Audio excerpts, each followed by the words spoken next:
Himachal news 24/7। नमस्कार, Himachal news 24/7 देख रहे हैं आप और मैं हूं आपके साथ आंचल मोंगिया। आज विश्व भर में अत्यंत गौरव और खुशी का पर्व मनाया जा रहा है। मनाया भी क्यों न जाए, आज भगवान श्री राम की जन्मस्थली अयोध्या में राम मंदिर के निर्माण स्थल पर विधिवत भूमि पूजन जो किया गया है। जी हाँ, आज 5 अगस्त को अत्यंत भक्ति भाव और श्रद्धा के साथ प्रधानमंत्री नरेंद्र मोदी ने रामलला के जन्म स्थान पर राम भगवान के भव्य मंदिर स्थल का भूमि पूजन किया।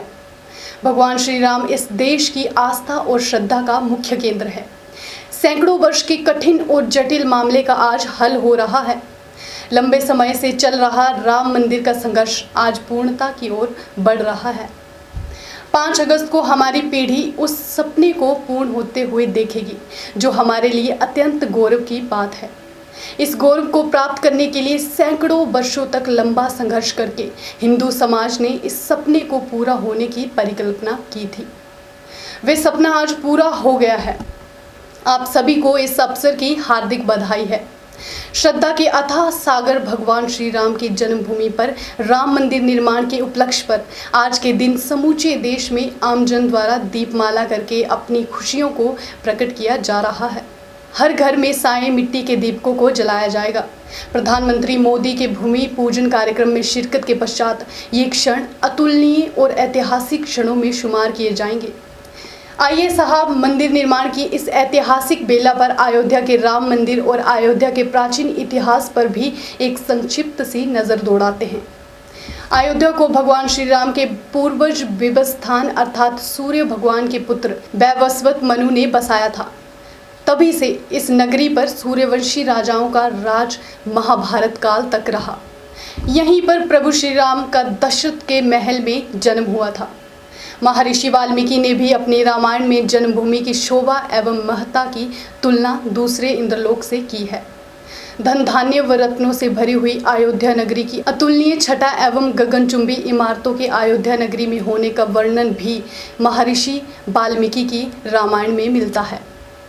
कहते हैं कि भगवान श्री राम के जल समाधि लेने के पश्चात अयोध्या कुछ काल के लिए उजाड़ सी हो गई थी, लेकिन उनकी जन्मभूमि पर बना महल वैसे का वैसा ही था। तदुपरांत भगवान श्री राम के पुत्र कुश ने एक बार पुनः राजधानी अयोध्या का पुनर्निर्माण करवाया। इस निर्माण के बाद सूर्यवंश की अगली 44 पीढ़ियों तक इसका अस्तित्व आखिरी राजा महाराजा बृहद्रथ तक अपने चरम पर रहा। कौशल राज बृहद्रथ की मृत्यु महाभारत युद्ध में अभिमन्यु के हाथों हुई थी। महाभारत के युद्ध के बाद अयोध्या उजड़ सी गई, मगर श्री राम जन्मभूमि का अस्तित्व फिर भी बना रहा। इसके बाद अयोध्या के संदर्भ में एक ये उल्लेख भी मिलता है कि ईसा के लगभग 100 वर्ष पूर्व उज्जैन के चक्रवर्ती सम्राट विक्रमादित्य एक दिन अखेट करते करते अयोध्या पहुंच गए। थकान होने के कारण अयोध्या में सरयू नदी के किनारे एक आम के वृक्ष के नीचे वे अपनी सेना सहित आराम करने लगे। उस समय तक यहाँ आसपास घना जंगल हो चला था। लोगों का कोई भी रहन सहन यहाँ नहीं था। महाराज विक्रमादित्य को इस भूमि में कुछ चमत्कार दिखाई देने लगे। तब उन्होंने खोज आरंभ की और पास के योगी व संतों की कृपा से उन्हें ज्ञात हुआ कि ये श्री राम की अवध भूमि है। उन संतों के निर्देश से सम्राट ने यहाँ एक भव्य मंदिर के साथ ही कूप, सरोवर, महल आदि बनवाए।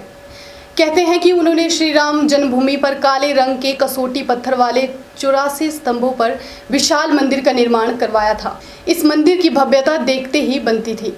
विक्रमादित्य के बाद के राजाओं ने समय समय पर इस मंदिर की देखरेख की। उन्हीं में से एक शुंग वंश के प्रथम शासक पुष्यमित्र शुंग ने भी मंदिर का जीर्णोद्धार करवाया था। पुष्यमित्र का एक शिलालेख अयोध्या से प्राप्त हुआ था, जिसमें उसे सेनापति कहा गया है तथा उसके द्वारा 2 अश्वमेध यज्ञों के किए जाने का वर्णन है।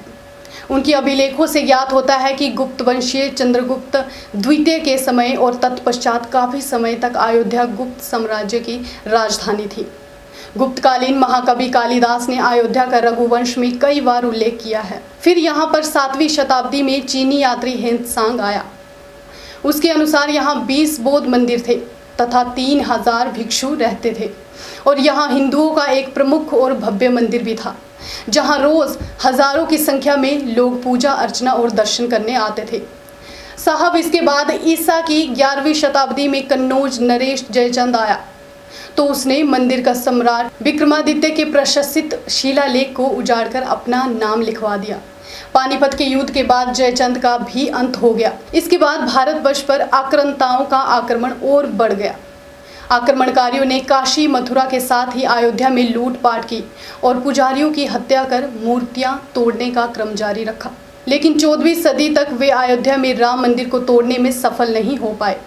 विभिन्न आक्रमणों के बाद भी सभी झंझावातों को झेलते हुए श्री राम की जन्मभूमि पर बने इस भव्य मंदिर की 14वीं शताब्दी तक कोई भी आक्रांता एक भी ईंट नहीं हिला पाया। ये अपने पूर्ण भव्य अस्तित्व सहित बचा रहा। कहते हैं कि सिकंदर लोदी के शासनकाल के दौरान यहाँ मंदिर मौजूद था। 14वीं शताब्दी में हिंदुस्तान पर मुगलों का अधिकार हो गया और उसके बाद ही राम जन्मभूमि एवं अयोध्या को नष्ट करने के लिए कई अभियान चलाए गए। अनेकों युद्ध हुए, अतः 1527-28 में इस भव्य मंदिर को तोड़ दिया गया और उसकी जगह बाबरी ढांचा खड़ा किया गया।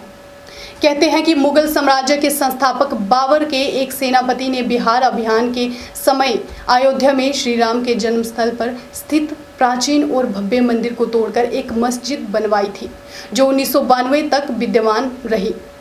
बाबरनामा के अनुसार 1528 में अयोध्या पड़ाव के दौरान बाबर ने मस्जिद निर्माण का आदेश दिया था।